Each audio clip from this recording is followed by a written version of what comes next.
പ്രിയപ്പെട്ടവരെ, ഞാൻ ഇങ്ങനൊരു വീഡിയോ ചെയ്യാൻ കാരണം ഞാൻ ഇന്ന് ജനം ടിവിയിലെ വലിയൊരു ബ്രേക്കിംഗ് ന്യൂസ് കണ്ടു. എടവണ്ണയിലെ കൊളപ്പാടുള്ള മഹാവിഷ്ണു ക്ഷേത്രത്തില് രാവിലെ മുഴങ്ങുന്ന ഭക്തിഗീതങ്ങളൊക്കെ തടസ്സപ്പെടുത്താൻ വേണ്ടിയിട്ട് അവിടുത്തെ മുസ്ലിം ലീഗുകാര്, UDF-കാര്, കോൺഗ്രസുകാരൊക്കെ പഞ്ചായത്ത് വിജയത്തെ തുടർന്ന് വലിയ തോതിൽ ആഹ്വാനം മുഴക്കുന്നു. ഇനി അമ്പലത്തിൽ നിന്നുള്ള പാട്ട് മുഴങ്ങില്ല എന്ന് വലിയ തോതിൽ UDF-കാർ ആക്രോശിക്കുന്നു. കണ്ടില്ലേ, മലപ്പുറത്താണിത്. ഹിന്ദുക്കളുടെ അമ്പലങ്ങളിൽ പാട്ട് മുഴങ്ങാൻ സമ്മതിക്കാത്ത ലീഗുകാർ, UDF-കാർ എന്നൊക്കെയാണ് ആ പ്രചരണം.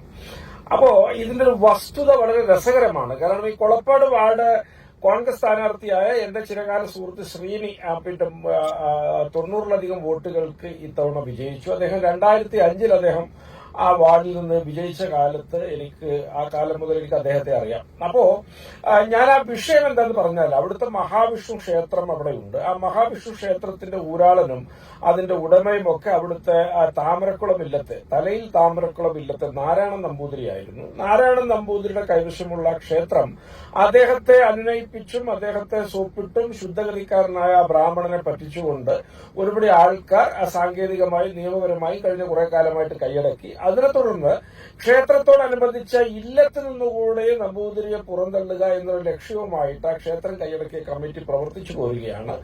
സ്വാഭാവികമായിട്ടും ഇല്ലത്തെ സുഖമില്ലാതെ കിടക്കുന്ന നമ്പൂതിരിയെ ഉപദ്രവിക്കാൻ വേണ്ടി അദ്ദേഹത്തിന്റെ വീടിന് മുമ്പിലേക്ക് കോളാമ്പി തിരിച്ച് വലിയ ഉച്ചത്തിൽ പാട്ട് വെക്കുന്നത് ഈ പറഞ്ഞ സംഘാടകർ, അമ്പലത്തിന്റെ ഇപ്പോഴത്തെ കൈകാര്യകർത്താക്കളുടെ വലിയ കലാപരിപാടിയായിരുന്നു.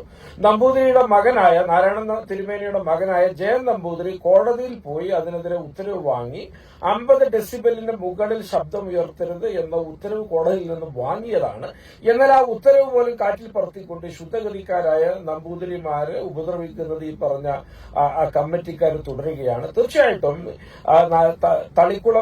താമരക്കുളം ഇല്ലത്തെ തിരുമേനിമാരുടെ, അവരുടെ കുടുംബത്തിന്റെയൊക്കെ വലിയ തോതിലുള്ള മനുഷ്യാവകാശമാണ് അവിടെ ഈ പറഞ്ഞ BJP-ക്കാരുടെയൊക്കെ നേതൃത്വത്തിലുള്ള ഒരുപാട് ആളുകൾ ലംഘിച്ചുകൊണ്ടിരിക്കുന്നത്. അതുകൊണ്ട് ഇത്തവണത്തെ തെരഞ്ഞെടുപ്പും നമ്പൂതിരി ഇല്ലത്തിന്റെ അവകാശത്തിന് വേണ്ടിയുള്ള ഒരു തെരഞ്ഞെടുപ്പായിരുന്നു കൊളപ്പാട് നടന്നത്. ആ തെരഞ്ഞെടുപ്പിൽ ജനമൊന്നടങ്കം നമ്പൂതിരി ഇല്ലത്തിന്റെ ആവശ്യത്തോട് ഒപ്പം നിന്നു. ആ ഒപ്പം നിന്ന കൊളപ്പാട്ടെ ശ്രീനി UDF സ്ഥാനാർത്ഥിയായി കൈപ്പത്തി ചിഹ്നത്തിൽ അവിടെ നിന്ന് മത്സരിച്ച് ജയിച്ചു. അദ്ദേഹത്തിന്റെ വിജയാഹ്ലാദ പ്രകടനത്തിൽ തീർച്ചയായിട്ടും ഈ പറഞ്ഞ എതിരെ നിന്ന ആളുകളുടെ ദുഷ്പ്രവൃത്തിക്കെതിരെ കോടതി വിധി പാലിക്കണമെന്ന മട്ടിൽ അവിടെ മുദ്രാവാക്യം മുഴങ്ങിയിട്ടുണ്ട്.